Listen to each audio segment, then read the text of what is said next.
The Chinese Fairy Book, Chapter 6. The Favourite of Fortune and the Child of Ill Luck.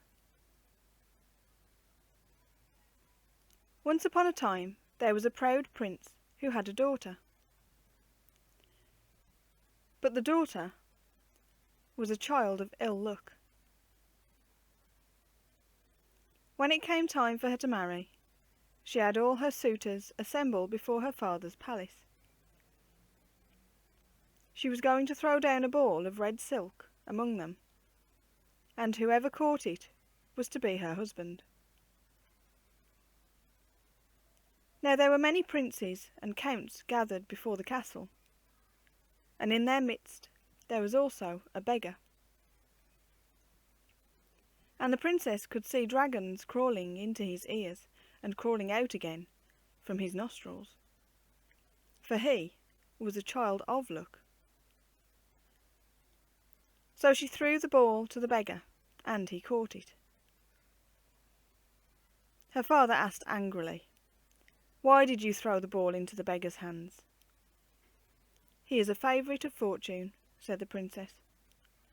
"I will marry him, and then, perhaps, I will share in his good luck." But her father would not hear of it, and since she insisted, he drove her from the castle in his rage, so the princess had to go off with the beggar.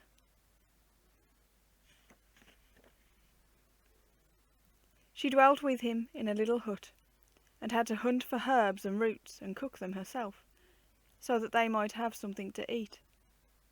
And often they both went hungry.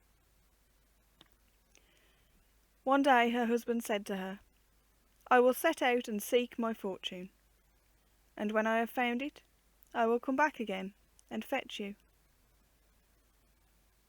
The princess was willing, and he went away and was gone for 18 years. Meanwhile the princess lived in want and affliction, for her father remained hard and merciless.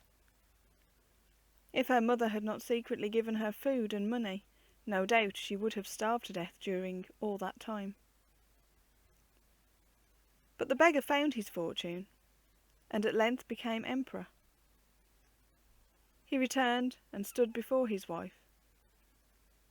She, however, no longer recognized him. She only knew that he was the powerful emperor.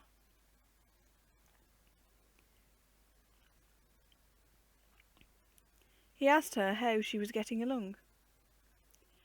"Why do you ask me how I am getting along?" she replied. "I am too far beneath your notice."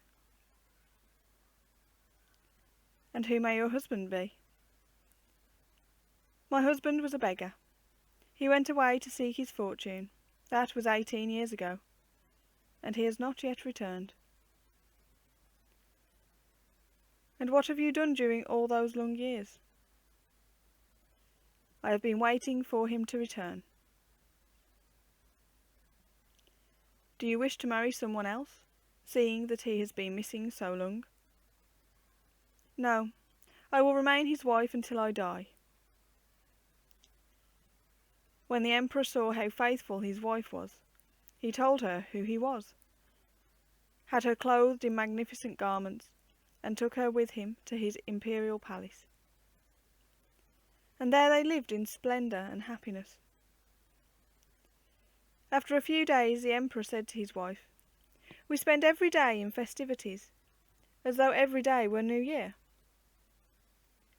"And why should we not celebrate?" answered his wife, "since we have now become emperor and empress." Yet his wife was a child of ill luck.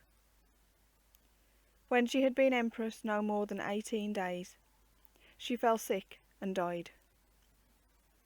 But her husband lived for many a long year. Note: The Favourite of Fortune and the Child of Ill Luck is a traditionally narrated fairy tale. The dragon is a symbol of imperial rule, and the New Year's feasts, which old and young celebrate for weeks, is the greatest of Chinese festivals.